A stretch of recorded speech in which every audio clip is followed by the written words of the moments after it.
the longest time, I just thought that if I ate healthy and worked out consistently, that everything else would just fall into place. But honestly, when life got busy or stressed out, those were the two things to fall apart, and I would just end up feeling like a failure. I'd eat well for a while, and then it would fall off. I would build a good exercise routine, and then I would lose momentum. I'd wonder why wellness felt so hard when I was doing all the right things. What I didn't realize back then was this: wellness isn't just about nutrition and physical exercise.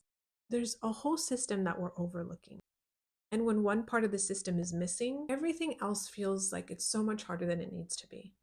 I want to walk you through the 5 pillars of wellness that actually helped me stick to my wellness routine, and why focusing on just food and exercise alone is usually not enough.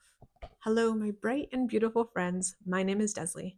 I'm a holistic health coach. I am studying to be a personal trainer. I'm also a professional working a 9 to 5 corporate job, and I'm a mom of two. And this channel is about building realistic habits that fit into our chaotic, busy, everyday lives.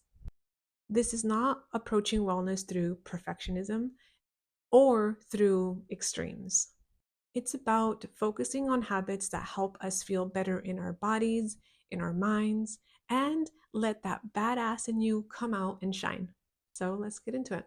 Most wellness advice tells you how to eat or how to work out. But here's what no one talks about enough: you can eat the healthiest food in the world and still feel exhausted, unmotivated, or stuck. You could follow a perfect workout plan and still feel overwhelmed, be inconsistent, and burn out. That's because food and exercise are not the whole picture to wellness. Your energy, your stress, your sleep, and your daily structure will affect everything, including your ability to stay consistent.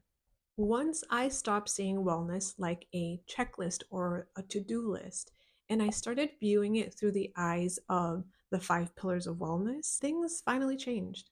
Now, before I get into the 5 pillars, I want to be clear that these are not the only pillars to wellness. In fact, there's a little known thing called the Wheel of Wellness. It talks about the different dimensions of health that affect our overall wellness. Yes, it includes nutrition and physical exercise, but there's other things that people might not be aware, that there is financial wellness, intellectual wellness. There's so many different dimensions that affect how we feel and how we operate. A little bit about my health coaching background. Most of my experience is working with clients who have some sort of metabolic condition. Many times this means that their weight is also affecting the way their body is operating. Things like type 2 diabetes, high blood pressure, hyperlipidemia, things of that nature. So most of the work that I do is around weight loss. However, as a holistic health coach, I know it's not only about weight loss. There's so many other dimensions of wellness that I make sure that I include into my coaching. But I specifically work with these next 5 pillars that I believe help set the foundation to starting to feel better in our bodies, physically, mentally, emotionally. Nutrition does matter, but not in the way that we've always been taught. This pillar is not about dieting, it's mostly about nourishment. Eating enough protein to support the best body composition for you. It means learning how to balance your blood sugar, fueling your body instead of restricting it, choosing foods that are going to support your energy, your hormones, your digestion. Most people don't fail because they're eating bad foods. They fail because they're under eating, skipping meals, or constantly restarting all over again. Nutrition is a foundation, but it can't carry the system on its own. Movement is not the same as punishment. It's not about doing an extreme workout over and over again. This pillar isn't about burning calories or chasing a body type or going all in or all out. It's about constant, repeatable movement focusing on mobility, flexibility, and strength. We want to focus on movement that supports our metabolism, our mental health, our insulin sensitivity, and confidence in our body. But here's the truth: if your sleep is out of whack or your stress is really high, movement becomes so much harder to sustain. Which brings us to the pillar that most everyone ignores: sleep. Sleep is not optional. I used to think that I could push through those low sleep days. What is that saying? I'll sleep when I die. What I didn't realize back then is that the lack of sleep affects so many things. Hunger hormones, which increases your cravings, your ability to recover from a workout or from a really stressful day. Your mood is affected.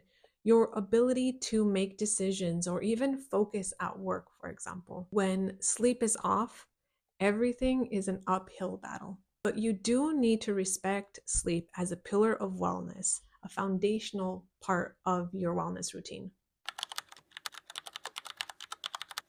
So this one changed everything for me. Stress isn't something that just happens to you. Your body responds to life's challenges. You can eat well or work out, but if you're constantly in flight or fright state of mode, your body's not going to cooperate. Chronic stress affects your metabolism, making it harder for you to lose weight or maintain a healthy weight.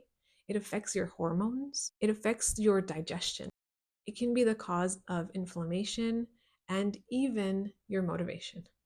Now, stress doesn't mean that we need to learn how to avoid stress at all. It doesn't mean that we're going to be constantly calm and like everything's perfect, because stress is inevitable and it's part of life and it's going to happen to us. What stress management does mean is learning to have the right tools to help you calm down, learning to slow down your nervous system so that your body feels safe. It's learning how to come back to baseline gracefully.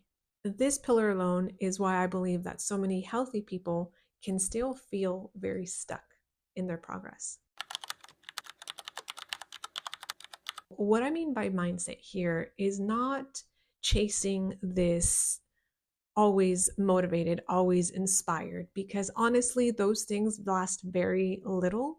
We need to know how to operate without them when they're not around. Mindset here is learning how to create a structure that will help you build habits to get you to where you want to go. And this is where a lot of people struggle because they don't have the right mindset around building healthy habits and creating a structure that is going to allow them to achieve those goals. Habits are what turn intention into action. Without structure, consistency breaks and everything else feels so much harder than it needs to. Structure doesn't mean to have a rigid plan or process in place. It means having a simple, repeatable process that you can rely on even on those busy and stressful days. Mindset is what builds progress through small and sustainable steps, not these massive overhauls.